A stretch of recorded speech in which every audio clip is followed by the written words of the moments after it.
வணக்கம். வாழ்க வளமுடன். அனுசுயா சுந்தரராஜன், பெங்களூரிலிருந்து. ஜெய் ஸ்ரீராம், ஜெய் ஜெய்ராம், சீதாராம், லக்ஷ்மணராம், ஹனுமந்தராம், ஜெய் ஸ்ரீராம்.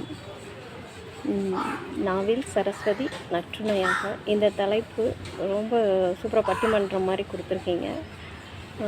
ராவணனின் தோல்வி ஆணவத்தாலா இல்லை தர்மத்தின் வெற்றியா? இதில் ரெண்டு கூற்றுமே உண்மையாக தோணுது. ராவணன் வந்து சரியான பக்திமான், தவம் பண்ணி வரத்தை வாங்கிட்டார் சிவபெருமான்ட்டு. அப்போ தான்கிறத அவரை அடக்கி வரம் வாங்கிட்டு நான் தான் வாங்கிட்டேனே, கடவுள்கிட்டருந்தே வாங்கிட்டேனேங்கிற அந்த மமதை வந்ததுனால அவர் அதர்மத்தின் பக்கம் போயிட்டாரா அப்படின்னு சிந்திக்க தோணுது. இந்த ஒரு மனநிலை நம்ம வாழ்க்கையில் எப்போவுமே வந்து ஆசிலேட் ஆகிட்டே இருக்கும். நம்ம நல்லதே செஞ்சிட்ருக்கல, நான் செஞ்சிட்டேன் அப்படின்னு தோணி என்னால் மட்டும்தான் தோணும் செய்ய முடிந்தது அப்படின்னு நினச்சிட்டா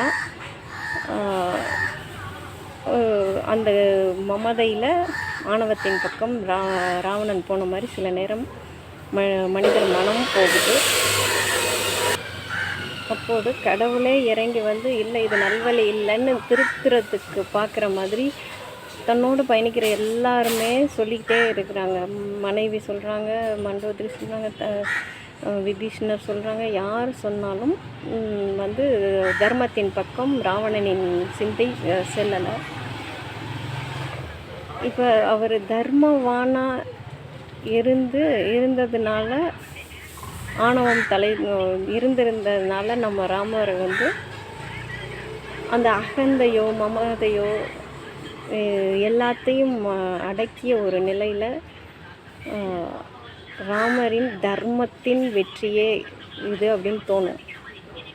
ஸோ இந்த புரட்டாசி மாதத்தில் இந்த இதிகாச புராணம் ராமாயணத்தை மக்களை சிந்திக்க வச்சு நல்வழியில் இந்த ரெண்டு